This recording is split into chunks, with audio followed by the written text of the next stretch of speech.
Assalamualaikum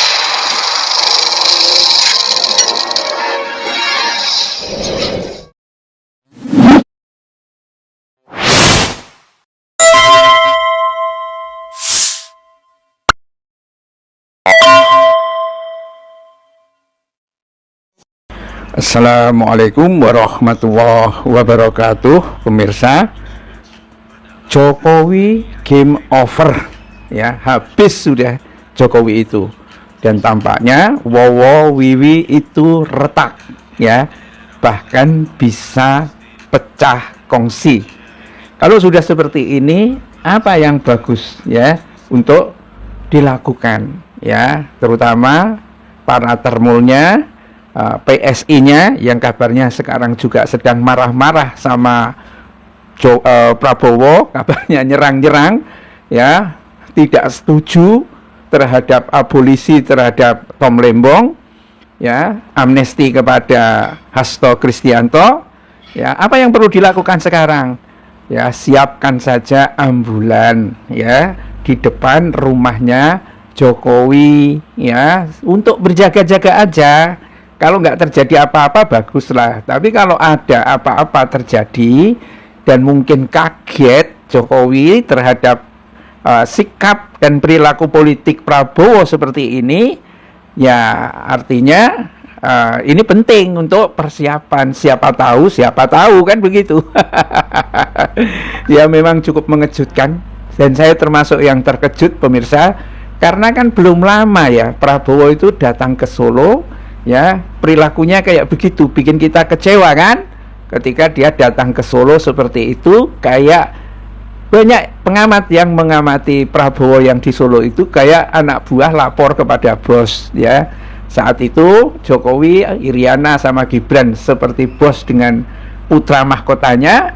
Nah, Prabowo ini seperti panglima dengan para prajuritnya, pakai pakaian seragam ya, menghadap sama bos. Juga baru saja dia nyanjung-nyanjung PSI ya, sebagai partai yang disukai gajah, katanya suka binatang gajah. Apanya yang disukai gajah itu dari Prabowo ya, karena belalainya yang panjang atau seperti apa kan, kita tidak tahu persisnya kayak apa yang disukai itu. Tetapi orang semua melihat itu adalah satu kemesraan, dan tampaknya Jokowi sangat happy.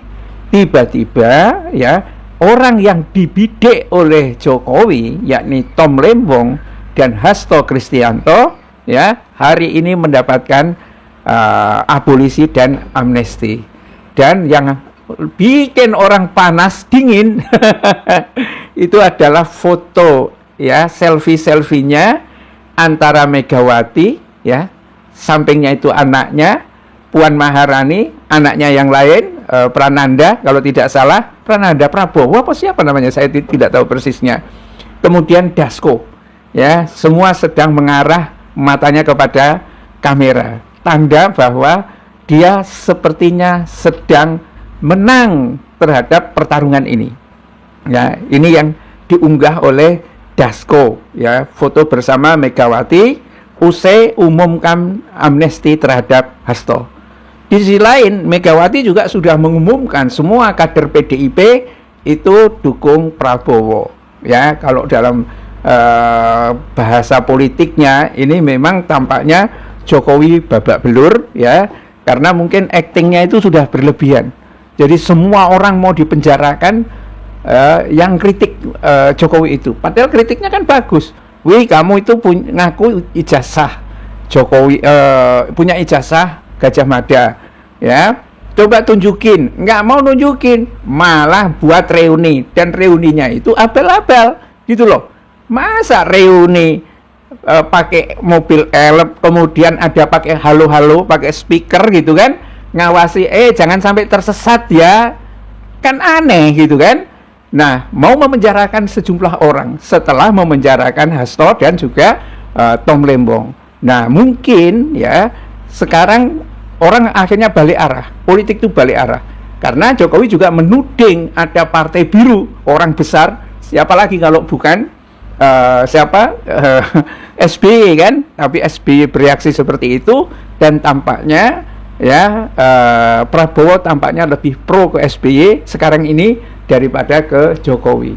Pengabdiannya setelah 1 semester sudah dirasa cukup, ya kan? Selamat berpisah, game over.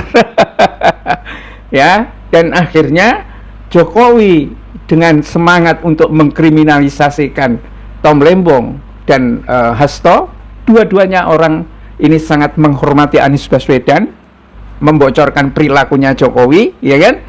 Akhirnya dipenjarakan oleh Jokowi, ternyata diberikan abolisi dan juga amnesti. Ini sudah barang tentu satu keadaan politik yang sangat menyakitkan pada Jokowi dan bahkan menakutkan. Ternyata semua orang sekarang balik badan, tidak ada orang lain, ya, kecuali hanya seperti Farhad Abbas, ya kan? Kemudian Sylvester yang sekarang juga sebetulnya diminta supaya kejaksaan negeri itu menangkap karena dia dihukum 1,5 tahun, sudah ada ingkrahnya tetapi belum dieksekusi, ya. Ini tidak ada kekuatan politik lagi Jokowi, bahkan partainya juga tidak tahu nanti nasibnya akan seperti apa. Ya, kalau polisi melihat perkembangan politik seperti ini, maka mungkin semangat untuk menangkap aktivis-aktivis itu, ya, yang oleh para termul Jokowi itu sudah dibilang kalian calon tersangka, tinggal tunggu waktu lagi, mungkin malah balik arah, yang ditangkap adalah Jokowi karena Jokowi lah yang punya ijazah palsu. Nah, ini ya, dengan penyakit yang diderita oleh Jokowi yang kabarnya parah dan bahkan tidak bisa disembuhkan di Indonesia, harus ke rumah sakit di Guangzhou, ya, Cina, gitu kan. Mungkin situasinya akan semakin parah karena beban mental atau kecemasan yang sangat tinggi. Bila taufik wal hidayah. Assalamualaikum warahmatullahi wabarakatuh.